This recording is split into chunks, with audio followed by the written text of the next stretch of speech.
Welcome back, ladies and gentlemen, to another episode of Elon Earth and Space TV. Today I will give you the latest reports and news, and it is the day before the big opening of Giga Texas with the Giga Rodeo happening tomorrow. And I will report to you for the European continent in English what's going on there tomorrow and what we can expect, what it will change on the Model Y platform, what can we expect from Giga Berlin after the changes in Austin. I have the news, and interesting for you, if you still consider buying an CUV ICE driven, I have Automotorsport's German article. I looked at it and they were comparing the Audi Q5, the BMW X4 and the Porsche Macan, and today I will give you the comparison in technical analysis from myself, test pilot like, and why this one here is beating them all and why the long range is beating them all too. And in relation price to value, price to performance, price to range, I have the numbers. So hang in there, enjoy the show.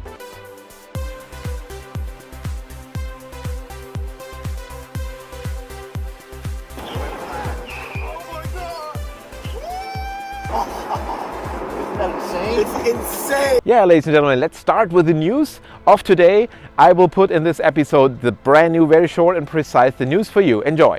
Elon is now at the board of directors at Twitter. He bought stocks at a stake of 9.2%, and today he was announced to be part of the board of directors. His mission there is to enable free speech, so whatever you want to post at Twitter you can, and in the past that could have been censored, and that is something which he thinks is not a wise thing to do, and that's why he invested in it. And now, as being part of the board, he can change things. So it's very interesting news for everyone seeing Elon at the Twitter board. Here, next news, Tesla deliveries now to more countries. Australia had the Model 3 and Israel the Model 3 before, and now they're starting to get delivered with the best-selling car of this year, the Model Y.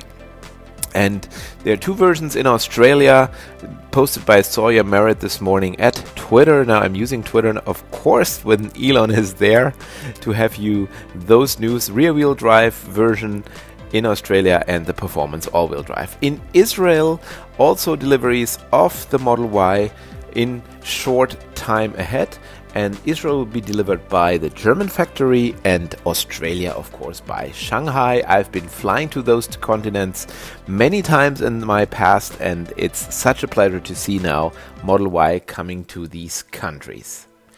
And now Tesla Giga Texas grand opening announcement tomorrow, 7th of April, the Cyber Rodeo, the biggest factory, much bigger than the Giga Berlin, and it will be a similar event with the first Model Ys being handed over to the first customers. And the interesting thing for us here in Europe is that these cars will be equipped with the 4680 batteries and the front part being Giga casted.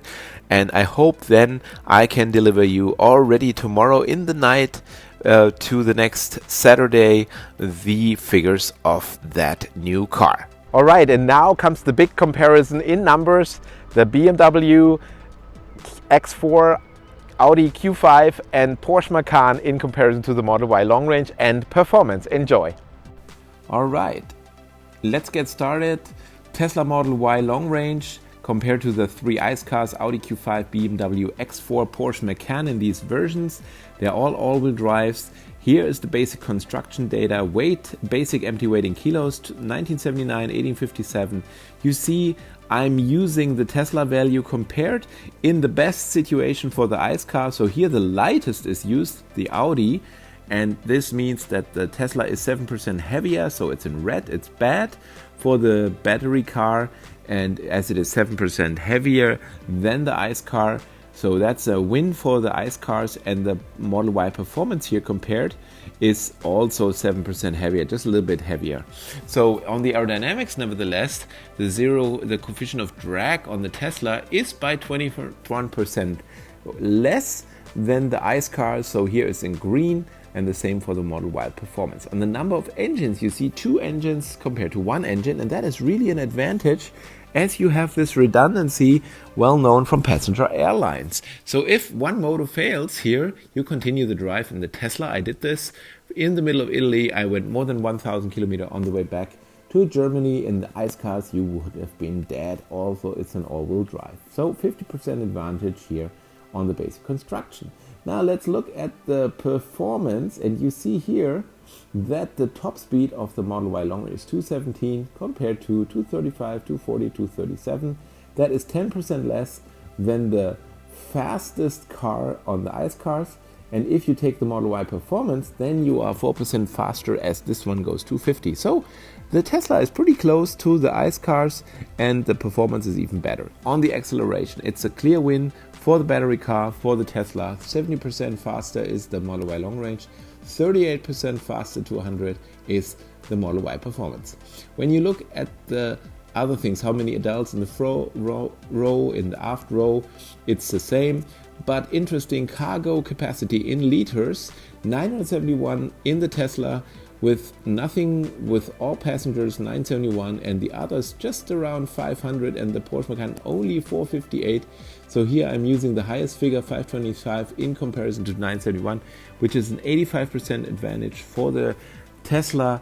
And so the ICE cars don't even hold a lot compared to the Tesla. In the range, that's the part where the ICE car has advantages. You see here the maximum capacity according WLTP cycle compared to the Tesla 565 with the 19-inch wheels. That's 71% of it. But in the real scenario, what is Automotorsport, what they were testing, that's the WLTP value. This is the real test average. This is my test average, and I drove it 26,000 kilometers, the Model Y long range. This is what I had, so I could have used 395 real range compared to this is the real range. So that's just 56%, that's 46% on the Model Y performance.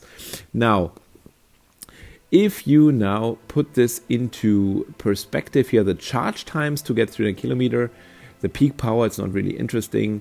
And now we're looking at the price. 59 is the list price of this configuration, and the similar configuration here on the ICE car more expensive. So the battery car is already less expensive than the ICE car. So that's a big achievement. The Tesla can do that, this performance for this money. And here is the real buying price after reduction of the bonus and 12%, 8% deduction from the dealership.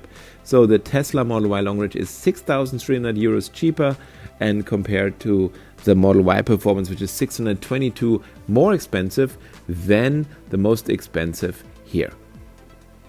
The cheapest. The costs for 20,000 kilometers per year here in euro, 2,400 saving for the Tesla long range and 1936 for the performance, and the cost of 700 kilometers, 56 euros compared to these values. So you save money by running. Here's the tax in Germany, here the inspection costs, maintenance, and that would calculate the advantages of using the ICE car or using the battery car compared to the ICE car. And now comes the absolute recalculation result here, the price divided by the performance of the car.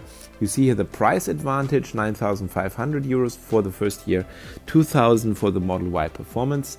And here are the relations, the costs and the performance values and the range value. And here you see the result, the price compared to the performance. So the Model Y long range is 45% more performant in comparison of the price to the ICE car, and 41% to the performance. And here is always the cheapest ICE car. So in the best case scenario for the ICE car, it loses by this much amount. And in the range, yes, the Model Y performance is 34% less good because the range is less, and the Model Y performance is even more than that because it has less range and it costs more. So of course the relationship between price and range is even worse. But if you think about it, it's not that the battery car cannot drive 700 kilometers. The only thing The problem is that you have to refill the battery. So you have to charge the battery. And that takes about 15 minutes longer than if you do a 5-minute quick run on the gas car. So I calculated you save 73 euros, 68 euros for a filling because you charge it up. And that would mean that you would have to have this salary per hour to say that I'm rather not investing that money, I want to save my time. So it's just a time thing. So if you make more money per hour than that, then it's better to drive an ICE car. If not, you should invest this time to charge up the car. You can even relax, sleep a little bit. So the biggest disadvantage of the battery car is the range, but only if you don't want to invest this 15 minutes to relax and to charge the car. So I think it shows that the battery car is already the better decision compared to those ICE cars. And in the magazine, there's no reference that you should consider a BEV car. So you can see the magazines are still promoting the ICE world, and that is something I want to make you consider. Thank you for your attention. And now the teaser for the next edition, so please feel free to subscribe. I'll be comparing the Model Y long range and performance to the Audi Q4.